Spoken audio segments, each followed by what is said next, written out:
Bonjour à tous. Alors, j'espère que ça s'est bien passé durant ce mois de confinement. Faisant ces vidéos, au moins, ça vous permet de voir que je suis toujours vivant.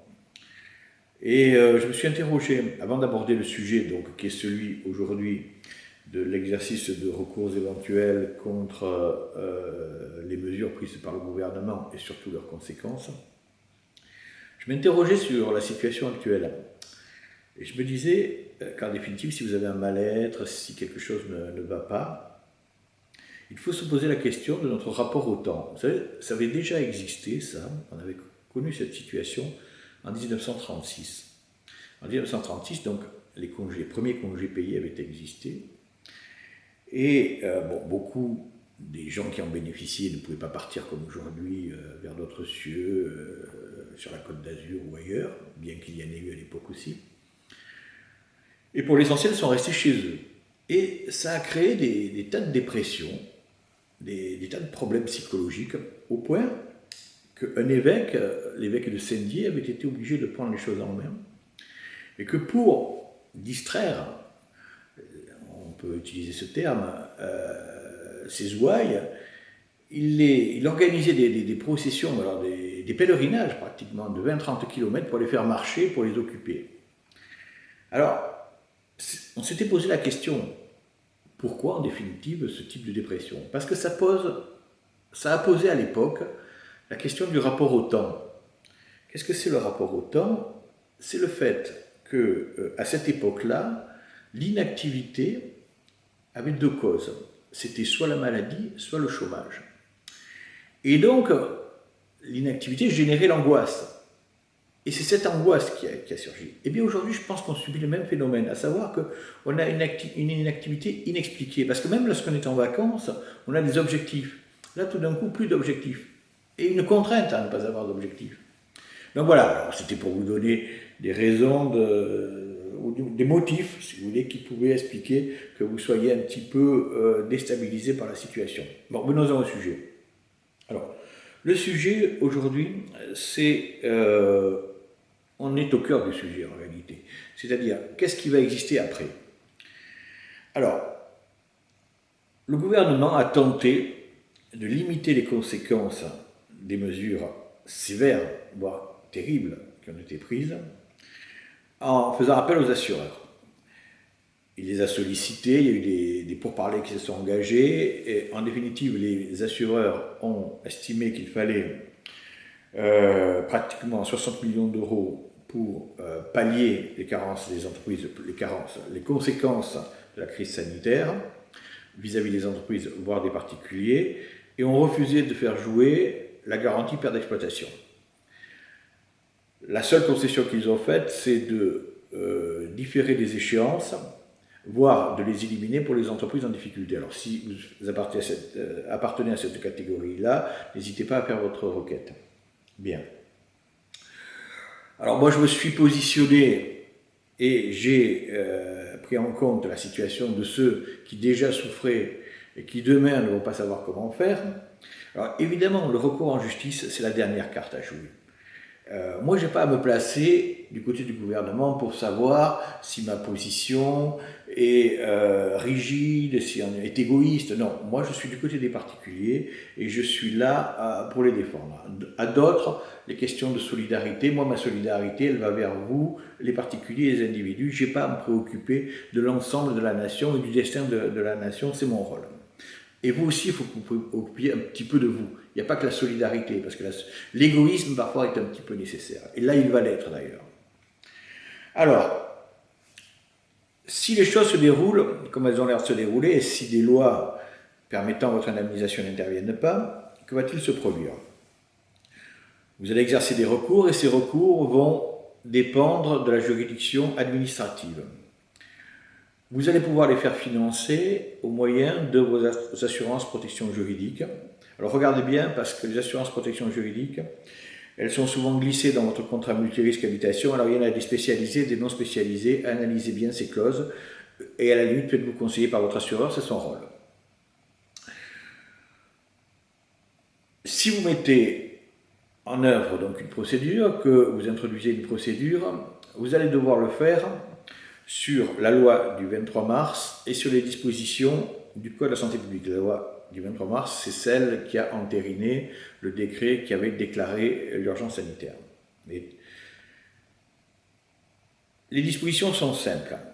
Elles imposent au gouvernement de prescrire des mesures qui soient proportionnées au risque, en temps et en dimension, c'est-à-dire les zones qui vont être touchées par l'état d'urgence sanitaire.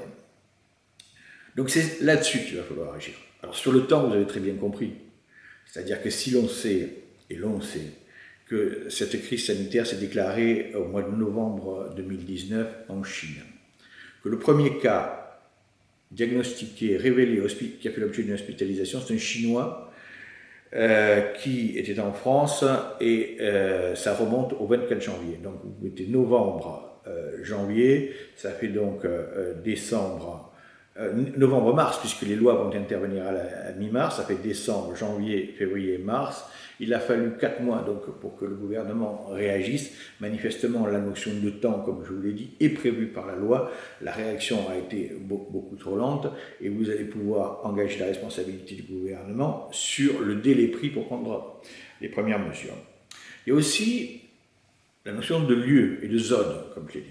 Le gouvernement ne pouvait pas prescrire comme il l'a fait, dans la panique et sans une analyse très précise, l'extension de l'urgence sanitaire à tout le pays.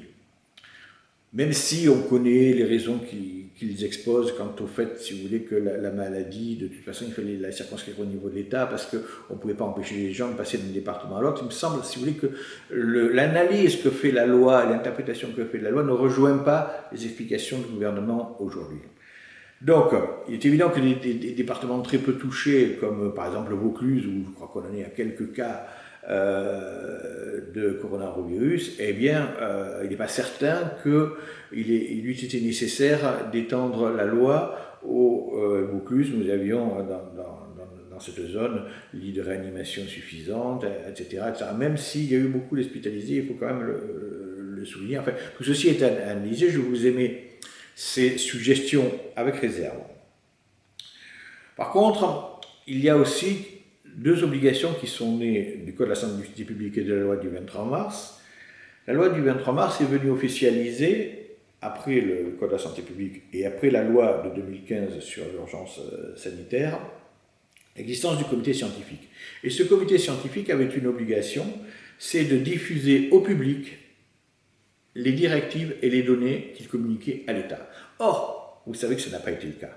Et même aujourd'hui, on sait que nombre de choses nous ont été cachées. Et c'est là, si vous voulez, qu'on les attend un peu, puisque c'est sur ce domaine-là que, sur le point précis, par exemple, de la non-divulgation de l'utilité des masques, que manifestement, ils sont prenables. Alors tout ça, pour vous dire que les recours existent et qu'ils seront fondés sur les bases que je viens de vous décrire. Alors, qu'est-ce qui peut faire que vous soyez handicapé au moment où vous voulez les introduire? Il y a un cas. Vous savez, les gouvernements et les démocraties sont le domaine c'est un monde un peu spécieux quand même. Pourquoi? Parce qu'on vous dit un droit, et ensuite on le balise, on place des handicaps. Bon, vous pouvez très bien avoir une loi qui sera prise au sortir de la crise et qui va dire, bon ben voilà, nous limitons l'indemnisation pour chaque cas à temps. Bon, alors ça sera manifestement insuffisant pour ceux dont la situation est dramatique.